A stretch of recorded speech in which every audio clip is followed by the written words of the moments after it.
నేటి ఉదయం కనిగిరి జూనియర్ కాలేజ్లో నిర్వహించిన స్వచ్ఛాంధ్ర స్వచ్ఛ భారత్ కార్యక్రమంలో భాగంగా మన శుభ్రత మన ఆరోగ్యం అనే అంశాన్ని హైస్కూల్ విద్యార్థులకు వివరించిన ఉపాధ్యాయులు, అధికారులు మరియు నాయకులు.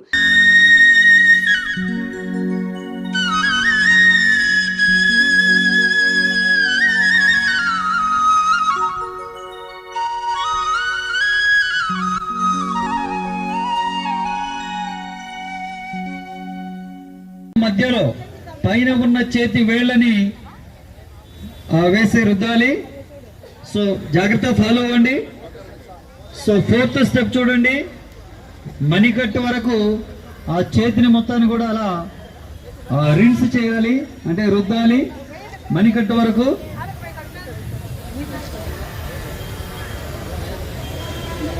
ఇది చాలా చాలా ముఖ్యమైనటువంటి కార్యక్రమం. ప్రభుత్వం దీనిని ప్రతిష్టాత్మకంగా గ్రాస్ రూట్ లెవెల్లో, అంటే ఏదైతే చిన్న పిల్లలకు చేరవేస్తే ఆ విషయం అనేది టోటల్గా ప్రతి పెద్దవాళ్ళకు కూడా చేరిపోతుంది. బయట కాళ్ళు కడుక్కొని చేతులు కడుక్కొని ఇంట్లోకి వెళ్ళాలి. తర్వాత మన డ్రెస్ కూడా ఎక్కడ పోయి మంచి బట్టలు వేయకూడదు. బయట రకరకాల క్రిములతో మనం వెళ్తాం కాబట్టి అవి డిస్పోజ్ థింగ్స్ ఎక్కడైతే మనం వాడకుండా ఒక వాడిన బట్టలు వేస్తాం అక్కడ తీసుకెళ్ళి శుభ్రంగా వేసుకొని మళ్ళీ ఇంట్లో ఫ్రెష్ బట్టలు వేసుకొని కూర్చోవాలి. ఇది దేశాన్ని ఆస్తి కాబట్టి మీ ఆరోగ్యం బాగుంటేనే దేశం బాగుంటుంది అనేది ఆలోచన. మేము కూడా టేస్ట్ చేశాం, అది తప్పు కాదు, కానీ దానివల్ల ఆరోగ్యం దెబ్బతింటుంది. వాళ్ళ దగ్గర అది కాకుండా మిగతా ఏమైనా కొనుక్కొని తినచ్చు.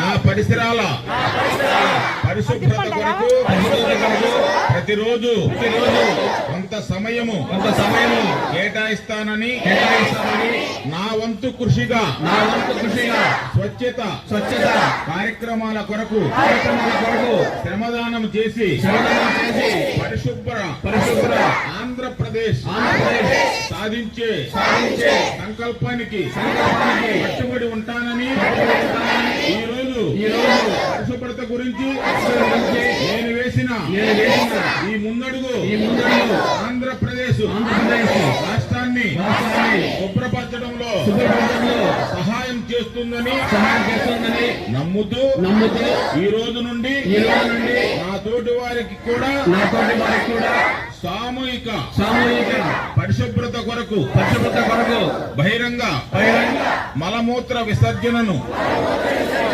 నివారించడంలోను మరియు వ్యక్తిగత పరిశుభ్రత ఆరోగ్యముపై అవగాహన కల్పించే దిశగా ప్రయత్నిస్తానని మన ఆంధ్రప్రదేశ్ ను స్వచ్ఛాంధ్రప్రదేశ్ గా తీర్చిదిద్దేటట్లు నా వంతు కృషి చేస్తానని ప్రమాణం చేస్తున్నాను.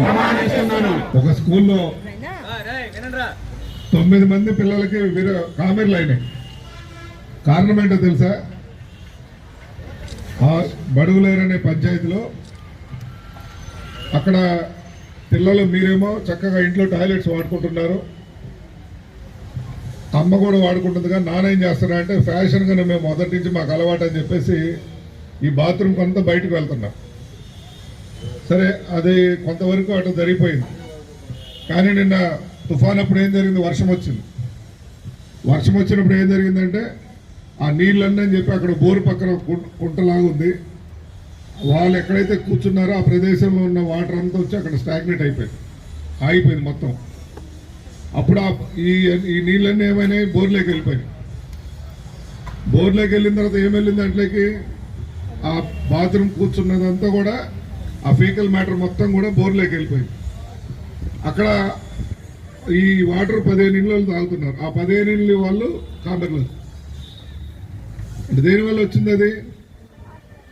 అది ప్రాపర్ మనం ఓపెన్ డిఫికేషన్, అంటే బయటకు ఎవరు మూత్రానికి కానీ మలం దీనికి కానీ వెళ్ళటానికి లేదు. దానివల్ల ఏమైంది? నిన్న వాళ్ళ అబ్బాయికి కామెర్లు వచ్చినాయి. భయపడుతూ తీసుకెళ్ళి 80,000 రూపాయలు ఖర్చు అయింది. బాత్రూమ్ కట్టుకుంటే ఎంతలో వస్తుంది? 10,000 15,000 కట్టి నీట్గా చక్కటి బాత్రూమ్ కట్టుకోవచ్చు. అంటే మీరు కూడా బయటికి మీ పేరెంట్స్ కానీ ఎవరైనా కానీ బయటకు వెళ్తుంటే అది తప్పు అని చెప్పాలి. బాయ్ సార్ తోటి షేక్ హ్యాండ్ తీసుకో. బాయ్ అదృష్టం వరకు వస్తుందిరా, క్లాస్ కొట్టండి ఒకసారి.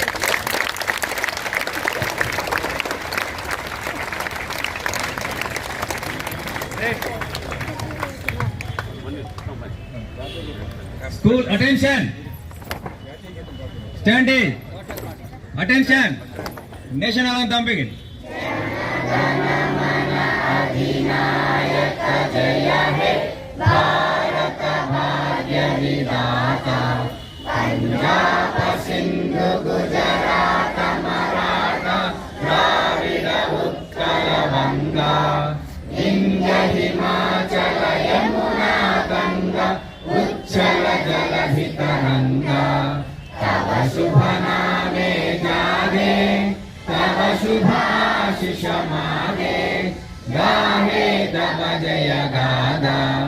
जनगण मंगलदायक जय हे भारत भाग्य विधाता.